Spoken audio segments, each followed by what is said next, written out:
నా ప్రశ్న ఏమిటంటే, హిందూ సహోదరులు మరియు మీడియా మిత్రులు ఎక్కువగా ప్రశ్నిస్తున్న మాట ఏమంటే, ముస్లిం సమాజంలో ఉన్నటువంటి వారు అందరూ టెర్రరిస్టులు కాదు, కానీ దొరికిన ఉగ్రవాదులంతా ముస్లిములుగానే ఉన్నారు. దీని మీద మీరు సంక్షిప్తంగా చెప్తారని ఆలోచిస్తున్నాను. సోదరుడు ఏదైతే ప్రశ్న అడుగుతున్నారో, కొంతమంది హిందూ సోదరులు, కొంతమంది మీడియా వారు ఏమని ప్రచారం చేస్తున్నారంటే, ముస్లింలందరూ ఉగ్రవాదులు కాదు, కానీ ఉగ్రవాదులందరూ ముస్లింలేనండి అని కొంతమంది అంటున్నారు అని సోదరుడు ఒక ప్రశ్న అడుగుతున్నారు. మనం కూడా చూస్తున్నాం చాలా వరకు వాట్సాప్లో, అదేవిధంగా మీకు సోషల్ మీడియాలో ఈ విషయాలు వైరల్ అవుతున్నాయి. కొంతమంది అతి తెలివి కలిగినటువంటి మూర్ఖులు కొంతమంది ఉన్నారు. ఈ ప్రశ్న ఎలాంటిదంటే, ప్రతి మనిషి వెధవ కాదు, కానీ ప్రతి వెధవ మనిషేనండి అన్నట్టుగా ఉంది. కాబట్టి ఈ మూర్ఖులకు విషయం తెలియదు. ఆ విషయం ఏంటి అంటే, మహాత్మా గాంధీని చంపింది ఎవరు? నాథూరామ్ గౌడ్సే ముస్లిమా? ఇందిరాగాంధీని చంపింది ఎవరు? సత్వంత్ సింగ్ బియాన్ సింగ్ ముస్లిమా? రాజీవ్ గాంధీని చంపింది నళిని ముస్లిమా? 2007 మే 18 మక్కా మసీద్లో బాంబ్లాస్ట్ చేసింది స్వామి అసీమానంద ముస్లిమా? అజ్మేర్ పేలుళ్లలో సాధ్వి ప్రజ్ఞా సింగ్ 2006లో ఏదైతే బాంబ్లాస్ట్ జరిగిందో ముస్లిమా? అజ్మేర్ దర్గాలో దేవేందర్ గుప్తా ఎవరైతే ఒక సాధు బాంబ్లాస్ట్ చేశాడో ముస్లిమా? రెండో ప్రపంచ యుద్ధం జరిగింది, ఒక్క ముస్లిం అయినా అందులో ఆ యుద్ధానికి కారణమయ్యాడా?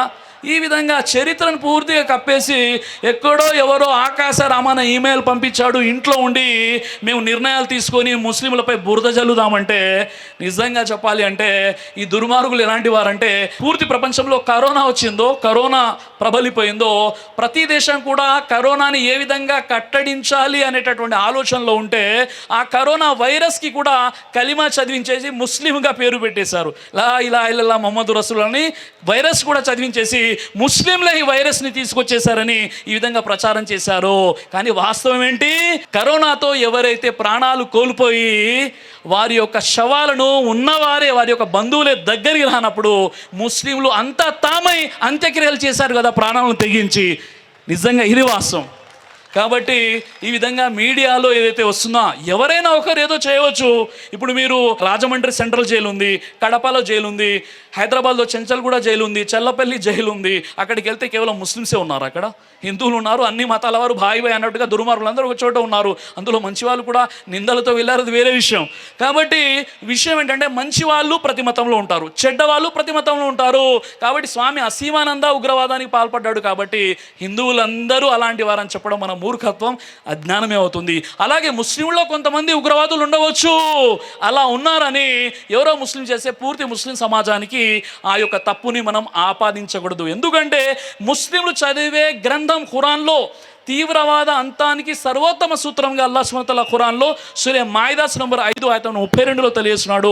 మన్ ఖతల నఫ్సం బిగైరి నఫ్సిన్ ఔ ఫసాదిన్ ఫిల్ అర్ది ఫకఅన్నమా ఖతల నాస జమియా. ఒక వ్యక్తిని చంపినవాడు సమస్త మానవుల్ని చంపినంత సమానం. ఒక వ్యక్తి ప్రాణాన్ని కాపాడినవాడు సమస్త మానవుల ప్రాణాలను కాపాడిన దాంతో సమానమని చెప్పేటటువంటి ఏకైక గ్రంథం ఖురాన్. కాబట్టి ఖురాన్ ఎప్పుడు కూడా ఉగ్రవాదాన్ని, తీవ్రవాదాన్ని బోధించదు.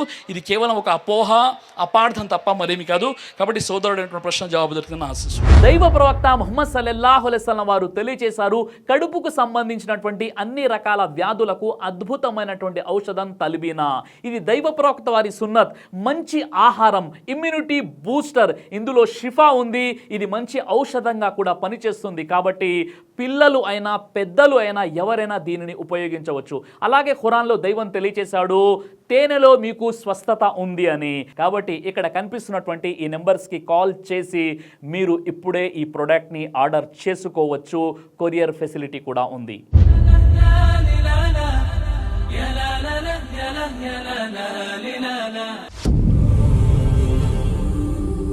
బ్రదర్ సిరాజ్ అని యూట్యూబ్ ఛానల్ని మీరు సబ్స్క్రైబ్ చేసినట్లయితే ఇన్షాల్లా దేవచిత్తం అయితే మీకు వీడియోస్ వస్తుంటాయి. అదేవిధంగా బ్రదర్ సిరాజ్ అనేటటువంటి ఫేస్బుక్ని కూడా లైక్ చేయడం వల్ల మీకు వీడియోస్ వస్తుంటాయి.